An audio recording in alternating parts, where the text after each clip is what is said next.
we go. Look at that fancy background. Whoa.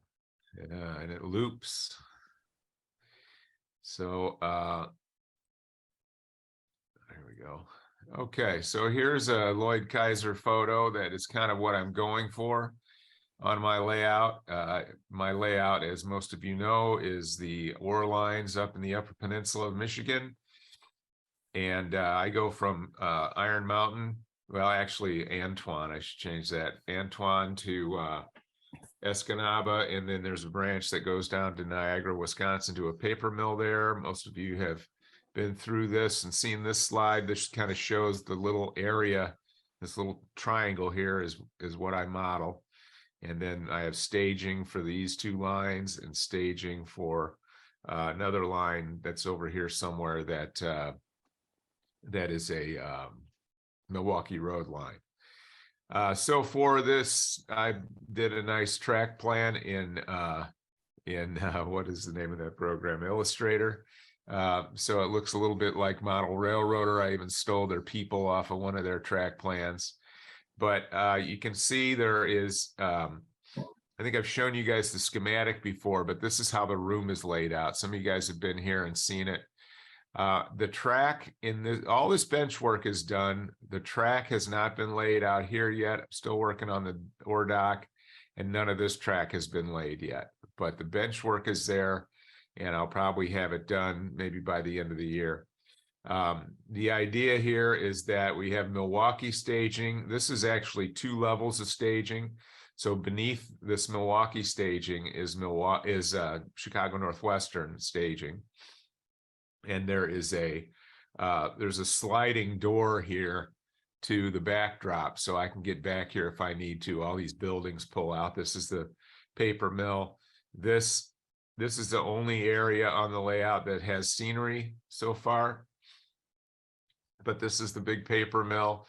The idea is that, and this is actually real close to the prototype. On the prototype, this turnout at Kinnesek Falls would actually be back here somewhere. So I've rearranged those towns a little to suit my basement. But otherwise, it's kind of similar. The Milwaukee comes out of staging here and goes to this taconite plant, which opened in 1963, which actually dates the layout. And that line then just goes down in here and enters the yard at Antoine. So you have a little classification yard here. Out of the staging from the Northwestern, that line comes in here and enters this yard. There's another line coming out this way that is hidden and comes around here, and then that's actually the ore line, and that is prototypical. It actually went right instead of left, but it's hidden anyway, so it's close. But anyway, this line then comes up here. It's on an incline, so then it comes up here, and there is actually a crossing here at Spread Eagle, and that's the name of a crossing. It's not exactly there, but close enough. So there'll be a tower there. Then these tracks here are kind of goofy because I don't think the prototype would have an industrial spur like this going over the main line again, but I had to do it in order to get enough room in here for the cars. So anyhow, this line goes along here, then along the back of the layout at a higher level. And this is, I start out calling this Miller siding because I didn't think it was prototypical. And then I looked at a track chart and found out it was prototypical. I'm trying to get rid of this thing. Okay, good. And there's a siding called Cuff. So a lot of my diagrams say Miller siding, but I'm in the process of changing that over to Cuff siding. That goes along here. And then there is a town called Felch on the layout. It's a junction because these lines, and this is a mess back here behind the water heater, but it's done. So these 2 lines, one of them comes around here and comes out to a small ore yard that, in order to keep some room in this aisle, I had to really pare down that yard from what I had originally planned. So it's really just an arrival and departure track, and then out to the ore dock. The other of those lines comes back here. This area is all hidden. You can access it, but it's not operational at all, as far as like industries or anything like that. And that's going to come down in here to staging. 4 of these tracks will be for Green Bay and 4 for Ishpeming, so north and south there. And then we'll have a little kind of abbreviated engine facility here, which will be nice for operations, for some of the things Ron's been showing this week about gassing up the diesels and things like that. I'm not sure about, I think there was a tie plant. I know there was a tie plant in Escanaba. I'm not sure when it closed. So this, I was going to try to put the engine facility here, but there wasn't enough room. So I came up with this to put some kind of industry there. And we'll see that the bench work is there, but the track only goes up to here right now. This track is laid, but none of this. So that's kind of how the layout works. This is a schematic. The schematic differs from the track plan a little bit over here because it's not built yet. We'll see what I actually wind up with. And there is a loop for continuous running. So that this is showing power districts. So this area and this area are number 2. They're actually they're physically located near each other, even though on a schematic they wind up separated. This is the first power district. This is the part that's been running for many years. So the second and third and fourth actually the second power district is partially wired. And I need to complete the loop and the staging and engine facility here. So one question I have for you guys is, will this turntable need to be wired as a reverse loop also, in which case I'm going to have to run some cables over to it. It's a reverse loop. It is. Yep, Okay. it is. It is. All right. That's what I was afraid of. If you're running DCC, just buy one of those automatic reversing modules and connect to it. Well, I'll show you in a second here, and I think it might be, yeah. So this is the propulsion diagram. This shows how power is getting to all the rails. So I have one booster, this DB150, and basically that is sending electrical signal to this. What is it called here? The PM42. It's kind of doesn't look like a PM42 because of the detail I'm trying to show. But this basically shows that I'm using that one booster to power 4 districts. And these are the color codes I'm using coming out of there. And this is the reversing district. Now, I also have this BDL 168 is wired into that first zone, and it shows in that hidden staging area, it shows occupancy using these connections for rail A, I think it is. So I can use some of these to wire a reversing district also. What brand is your turntable? Walthers. I beg to differ with Doug. I've got 3 of them, and the way mine are wired, I didn't have to put any reversing sections on it. Oh, okay, cool. Well, I'll check it out. Yeah, I have. It's in place now. It's just not wired up yet. It's kind of an automatic thing. You got a blank spot there. Yeah, it's the type that's got a blank spot. Right. Yeah, then I So you can't actually completely reverse that turntable because of that. Oh yeah, it's the DCC one, right, with the little gray box. Yeah. Just run DCC to it. Oh, actually, no, it's not DCC. It's got a gray box, but it's not DCC. Right. Okay, I'm sorry, but it's got the gray box. Yeah. I've got one at Dunsburg, and I just installed one at Seattle, and I've got one at Portland.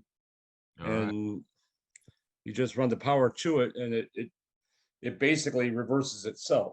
Oh, okay, cool. So it's got that circuitry in it built into it.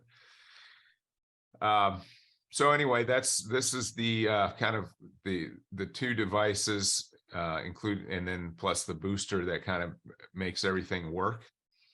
And then this is the turntable. So one of the things they ask for is a turntable. And so it strikes me that the NMRA updated the requirements for electrical in 2019. But it's kind of a dated program, I think. A lot of it seems to have been created for some of these things that were much more challenging in direct current world as opposed to DCC. So, I mean, I've got some of this stuff in here. It feels a little too simple. And so I've done some more complex things that I think I may add to this just to, you know, make it a little bit more significant, like the stuff I'm doing it with wiring the OR dock for lights and things like that. But anyway, this is basically goes to that control unit. This is the turntable. It's just a matter of powering it up and then getting power from the track bus and then connecting to the control panel. You guys have, I think, mostly seen how my control panels work. So this is kind of a summary. This is what it looks like on the panel. These two little LEDs are bicolor. So, and this is this push button toggle is this bigger red circle. You push that and it's communicating through LocoNet with this DS64 stationary decoder. It's sending a command to JMRI. That command has been configured to select a route typically in JMRI, and that route then controls, in the case of a siding like this, it's going to control both of these turnouts will be controlled with one tortoise. And then as you can see, the tortoise has these LEDs wired in line, and so they will switch colors and show which route is in force. And so the power gets to the stall motor through the stationary decoder. And so I've got probably 50 or so of these on the layout working, and I'll have another 20 or so when I'm done with the rest of the track work. This is how we do power and occupancy. So as an example, there are 2 yards like this, 4 track yards. For the Milwaukee yard, you've got 4 tracks. There is a double pole, double throw switch for each yard. And that's going to show then whether the power is on or off and whether the track is occupied or not. And then these sensors are the same. These are push button toggles. So if you push this button, then these turnouts are going to line for that track, and you're off and running. This is the BDL 168 wiring. So this is just that double pole, double throw switch and how it works to light these power LEDs to show whether power is on or off. And then it's also wired to the track. And then these on the BDL 168, there are inputs there for these DigiKey ribbon cables. And so you just connect the ribbon cable and wire off that ribbon cable up to these. I should also show there is power. There's a power supply required to light these lights. And I just used a generic wall wart, so I should probably put that in there. But that's how that works. This is just a simple diagram showing how I've juiced the frogs using this built-in switch to the tortoise. This is right off the tortoise website. And so I think you guys are pretty familiar with that. This also is just showing, I actually had a lot of trouble with this crossing, even though it is a commercial product, but it's just showing how that's wired. I did actually drop feeders here, even though supposedly there are connectors built in. And so that's another one of the kind of simple requirements. This is the at Antoine and part of Iron Mountain. This is the largest control panel on the layout, and it's just showing how all these things work. I do, in some cases, I have red buttons on here. Most of them are black. The red buttons typically do something special. In this case, the red button, if you press it once, it's going to line this whole depot track. And if you press it again, I think it lines from here all the way down to the main. So a lot of the yards will have one kind of button that just like resets everything or sets it to a normalized operation. And this is how the PR3 works to connect to the computer. So this is how we communicate with JMRI. This is another, this is a Digitrax instruction manual.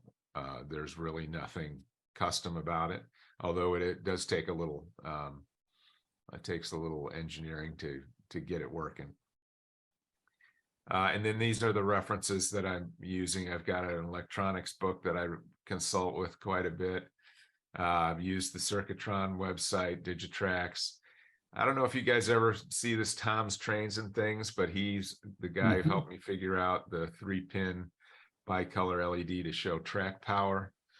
And then the JMRI website, and of course Andy Sperandio. I'm not sure how he pronounces his name. I've got his little book on wiring that has a lot of the DC stuff in there. In 1999, of course, DCC was just kind of starting to emerge, so there's a lot of interesting stuff in there. I pretty much, when I was a kid, I was using one train at a time, one transformer on basically an oval of track. And by the time I got back into it, DCC was coming around, and I was a big computer guy anyway. So, but that's kind of where I'm at with that. There is a Word document, but I just figured this would be a lot easier to kind of get through. The Word document is organized differently, but I thought for the sake of just showing you guys what I'm up to, going over the layout first seemed to make more sense. And Chuck is on, and I've got a slide from Chuck. So Chuck, why don't you take it away? That should look familiar. Yeah, it does. Yeah, thanks, Greg. I just finally finished the bench work. This is the Arizona layout. Finished the bench work about a week or so ago.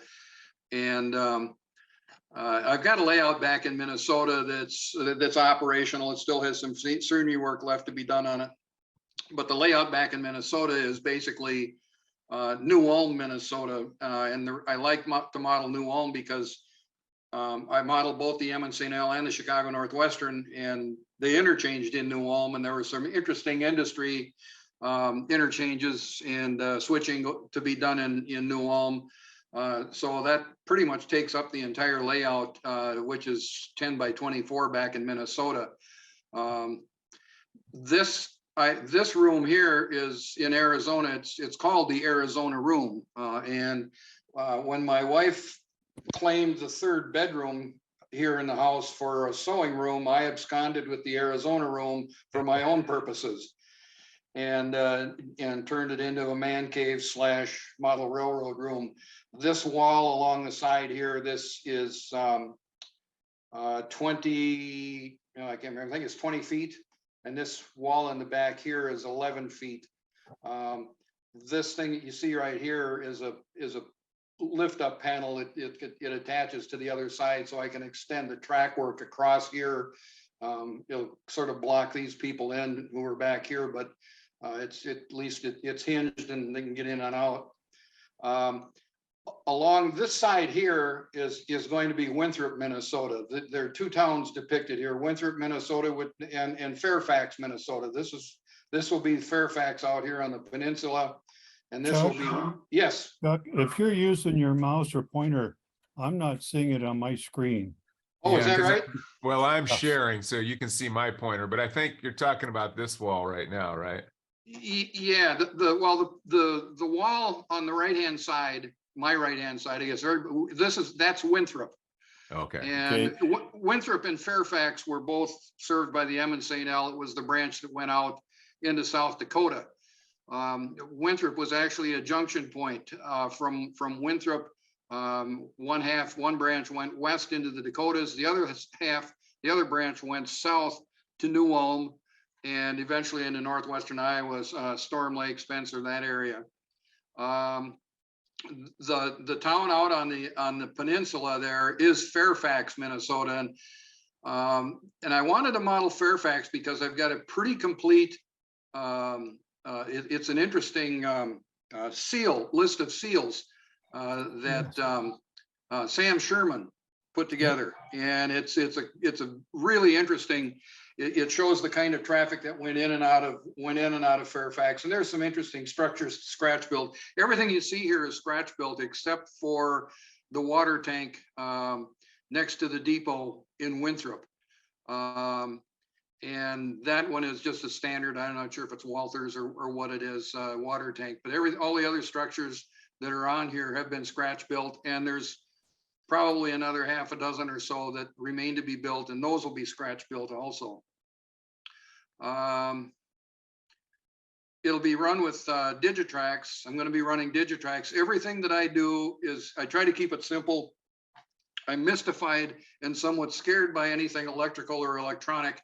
And so I try to keep things as simple as possible, both on this one and on the layout back in Minnesota. All of my turnouts are manual hand throws, with the exception back in Minnesota of a couple that are quite far to reach. And I've got those just controlled remotely.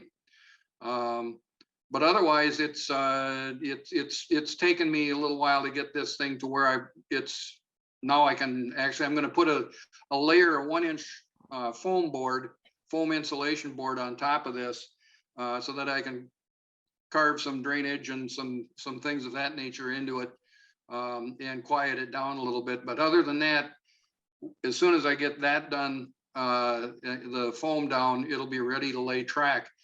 The only thing, if you want to put your pointer over along the window over there, Greg, right there, almost right to where you've got the pointer now, there'll be a grade on the track that goes down to a staging yard, which will be underneath the peninsula where those buildings sit on the peninsula. It'll go down grade, and there'll be a staging yard down there, and that will be that basically will represent New Ulm and points south. That's where that track goes. From Fairfax, it would have continued on where I said that panel folds up on the end of the peninsula. That track would continue on out west into South Dakota to Aberdeen, et cetera, Watertown, Aberdeen, in that area. So anyway, I model 1949, 1950 transition area like so many other people do. So that's about all.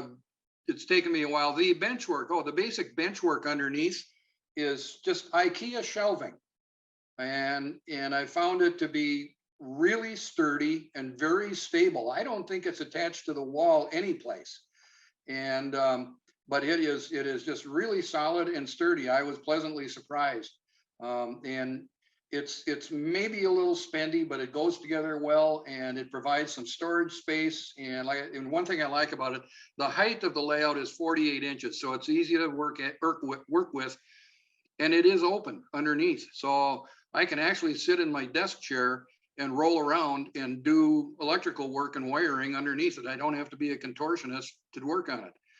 So at my age, that's getting to be important.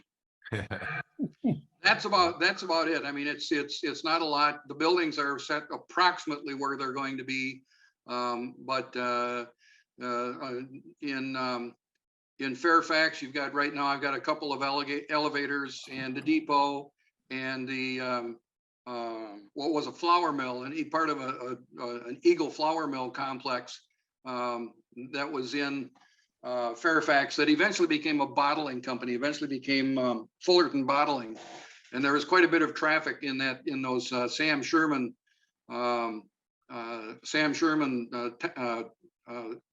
seal lists that There- mentioned Fullerton bottling, and they bottled beer. I'm not sure. We're not sure. I talked with Sam about it. We think it was maybe Schlitz. Because the stuff came from, I think the stuff came from Milwaukee. So we think it was Schlitz beer that they bottled, but we're not, it could have been Schmidt. It could have been, well, Schmidt was in St. Paul, but it could have been something else, but we're going to go with Schlitz beer out of Milwaukee.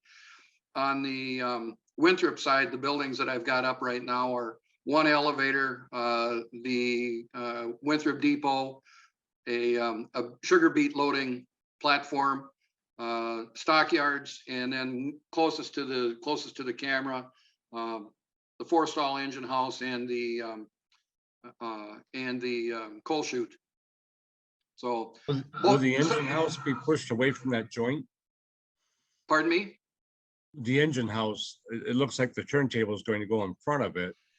Yeah, and that's something I'm gonna have to make some adjustments to that. Yeah, but that, and I thought of that when I was positioning it too. I didn't realize that joint was gonna be right there. It's kind of unhandy, so I may have to make some adjustments there. Either move the engine house back a little bit farther, which I think could be done. I've got room to do that. Along the wall, I'm going to put a couple of industry flats. One is a Green Giant elevator, or Green Giant canning factory that goes right about in there where your pointer is now. And then farther down, closer to where the depot is, there was a large creamery in Winthrop that I'll put a flat up there to represent that. Other than that, that's about it. Nothing magical, nothing fancy. Fancy doesn't great. work for me. Yeah, it looks great. These cabinets, are those IKEA too? Correct, yeah. Yeah, there's Okay. different, some of them are open, you can get some of them with open shelves and some of them with cabinets. And I just left them natural. I did not stain them. Yeah, What we're probably gonna do is, for the rest of it, the open shelves, we'll put in just cloth skirting attached with Velcro to hide all of the junk that's gonna be inevitably gonna end up on those shelves. nice. So this is what keeps me out of the bars. Well, Yeah. that and golf and my wife. All right, very good. Thanks, Chuck. It's good to see your models actually sitting on some bench work, Chuck. Yeah, I know. I should have. The problem with Minnesota is that I have, and it was intentional in my part. I live as far from civilization in Minnesota as I could find, and one of the downsides to that is not having internet. So I can't do this type of thing in Minnesota. Sometime it'd be nice. Maybe I can do something similar. Well, I've got photographs of the layout back in Minnesota. I could probably do something like this, Mhm. down here for you folks. Yeah. With that, if you're ever really hard up for another program, but I've got a lot of buildings back there that I've scratch built, and one of the things that's a real challenge is trying to scale down and scratch and yet do justice to the Eagle Roller Mill complex in New Ulm, and it's actually turning out pretty well, I think. But maybe sometime I can do that also for the group. Sounds good. All right, anybody else have anything they want to share tonight? Is anybody going to Train Fest? John is going. Say, stop by the Chicago Northwestern booth on Saturday. We're gonna have Bruce C. Nelson there to do autographs, selling his new book, which is the Candle Cabs and secondhand e-units. Nice. So, Good luck at Train Fest, by the way. Yeah, thanks. You're welcome. yeah, it's going to be exciting. So guys, give me some advice. I've never been before. What time of day should I get there? A buddy of mine that always goes says get there an hour early. I don't want to do that. Eat first. Don't eat at Train Fest. The food is Yeah, garbage. yeah. Okay. I mean, really it is. Okay. Eat first, do Train Fest. After you get done and you're hungry, walk across the street to the McDonald's, go back to Train Fest, walk until you can't walk anymore, then go to the Greek Diner and go to see the North American Prototype Club. Oh, okay. Okay, you'll figure it out. Everybody talks Yeah. about it. But it is, I mean, what about when you get there in the morning? Are there, I assume there's huge lines. Is there a time a guy should show up? And I do have my, There is a line for tickets, for usually 2 lines. They go very fast. Have your cash ready. I have my tickets. Okay, you got your tickets. Just all you gotta do is just show them at the door then, Yeah, okay. and just walk in. You can Yeah. skip the line for the tickets. It's really crowded at times. Okay, it is wall to wall people. I don't know how they've arranged it this year in terms of aisle width or anything, but in past years, the popular places, they had one side that used to be operating layouts. On the other side, you had dealers. And it's an amazing show. It really is. It's just absolutely amazing. The square footage for the floor plan is smaller this year by about a third. Oh, Lord. And, but also I think there are some manufacturers and dealers that won't be there and some layouts that wanted to be there that weren't invited. So I think they've scaled it down appropriately. But somebody told me there might even be some things out in the hallways. And there will be clinics, which are upstairs well, they look sort of like college classrooms. If I Tony would- Kester is giving a clinic, go see it. I would say get there as close to the opening bell as you can, but it used to be that when Lombard Hobbies was one of the exhibitors, they had a limited number of unbelievable sale items, and there'd be this mad rush for Lombard. Now I think you can pretty much take your time. So I don't think it's quite as crucial to be there at 9 a.m. on the dot, but I would say, close to that. Okay, well, thank you. From what I saw on the map, I think the aisles are a little narrower than they've been in the past. As for the historical societies, they have us all strewn throughout the place. We used to be all together. And I don't know why they did that. Our group is up in the far northwest corner. And if you can't find us, look to the chiropractor who has the booth next to us. There are a bunch of non-railroad booths at this place. Huh. So Greg, I have a couple of questions about your presentation. Sure. Okay, you have a lot of things similar to me. I'm JMRI, I have block detection, block signals, and that kind of stuff. You talked about how you push a button and it lines up, turnouts in order. And mine does that too, but I type in switch 415 on my throttle, and every turnout in the layout lines up to the main line. And I Okay. never thought about having a switch on the fascia to do that with. That'd be possible, wouldn't it? Oh, yeah. Yeah, they're triggering routes basically, so. Yeah. So I guess you'd wire it into your DS64, but with no wire going to a turnout then. And Well, I mean, so the reason I did it the way I did it, I was hoping at some point maybe to have the whole thing automated. I don't know if I'll ever get there, but that, I didn't want to block myself out of that. So every turnout on the layout is connected to a DS64, which gets a little expensive. yeah.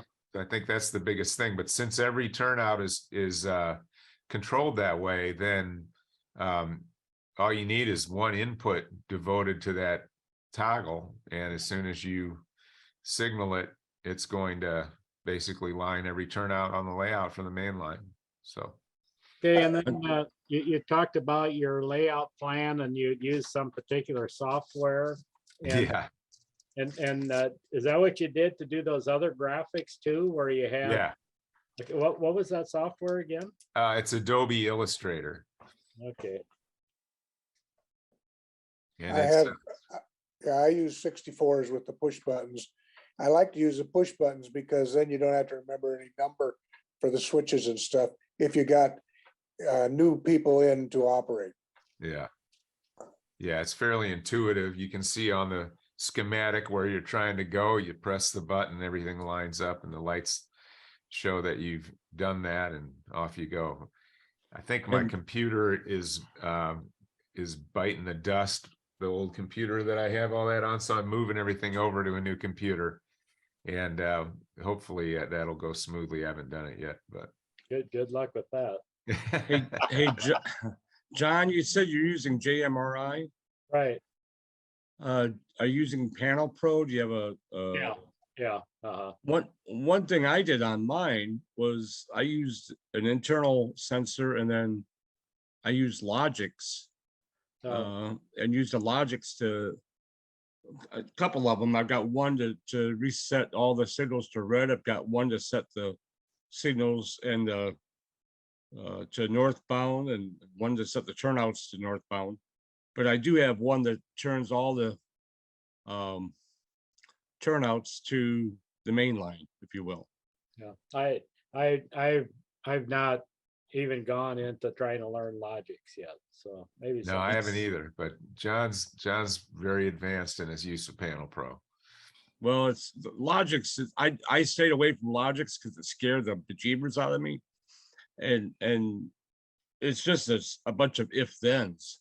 You know, if you push this particular button to throw this turnout, and you could just keep adding turnouts and say, well, throw this turnout, throw this turnout. Mhm. Yeah. So I recommend you play around with it. Yeah, hopefully that's definitely on the list.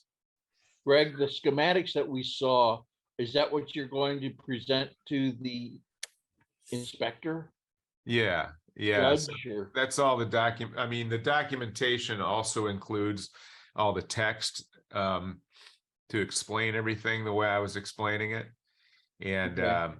And so the idea is that I think you have all that documentation. I mean, some of you guys have been through this, can correct me, but you know, that's all kind of documented, but there's a couple people are going to come over here and make sure everything actually does work. So, and I'm about 3 weeks away from being able to do that, I think. So maybe Good luck. 4. Thank you. Is Jim Messino gonna be one of those people coming over? I don't know. I've been working with Ron just to make sure I'm on the right track and everything. And so once we're ready to go, then we'll contact the region and figure out who's going to be. Well, I'm basically doing the same thing at Jim's behest, or you know, he's really been bugging me about it. And I started documenting it. And mine is nowhere near as well documented as yours. And they said, oh yeah, that looks great. So I Yours don't works. think you got much. I don't think you got much to worry about. Yours works. Mine's just well documented.